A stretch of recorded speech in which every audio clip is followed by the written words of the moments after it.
చూడండి mensuration question ఇది.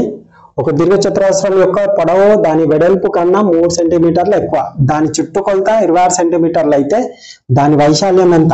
చూడండి దీన్ని యూనిట్ పద్ధతిలో ఎలా చేస్తారంటే పొడవు దాని వెడల్పు కన్నా 3 సెంటీమీటర్లు ఎక్కువ, చుట్టుకొలత ఎంత 26 సెంటీమీటర్లు. చుట్టుకొలత మనకు 2l + b = 26 కాబట్టి దాంట్లో సగం చేయండి. ఎందుకు సగం చేయమంటున్నానంటే 2l + b = 26 కదండి, ఇందులో సగం చేయండి 13 అవుతుంది. అంటే l + b = ఎంత అండి 13. అదే విధంగా l - b అంటే ఎంత అండి 3 ఇచ్చిండు. ఇక్కడ చూడండి మనము చేసే పద్ధతి 2 l ఉన్నాయి 2 b ఉన్నాయి, b క్యాన్సిల్ అయితే 2 l ఉన్నాయి, ఇవి రెండు కూడా అండి ఇవి రెండు కూడా అండి ఏమవుతుంది 13 + 3 16 అవుతుంది. 16 లో సగం చేయండి, సగం చేస్తే ఏమవుతుంది l = వస్తుంది. l అంటే ఎంత 16 లో సగం చేస్తే 8.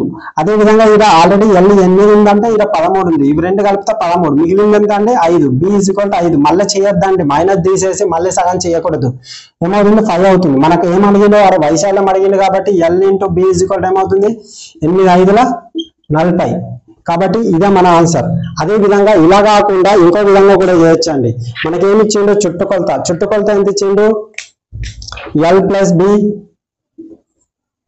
2l + b ఎంత ఇచ్చిండు 26 ఇచ్చిండు. 26 అంటే 2 1 2 13 l + b ఎంత 13. వీటి మధ్య ఇప్పుడు మనము 1 12 కదండి, వీటి మధ్య 3 వచ్చే విధంగా చూడాలి. 2 అప్పుడు ఏమవుతుంది 13 రావాలంటే 11 అవుతుంది, 2 అవుతుందా అవుతలేదు, 3 అదేవిధంగా 10 అవుతుందా అవుతలేదు, 4 9 అవుతుందా అవుతలేదు, 5 8 అవుతుందా అవుతుంది. కాబట్టి ఇదే మన వైశాల్యం అవుతుందండి.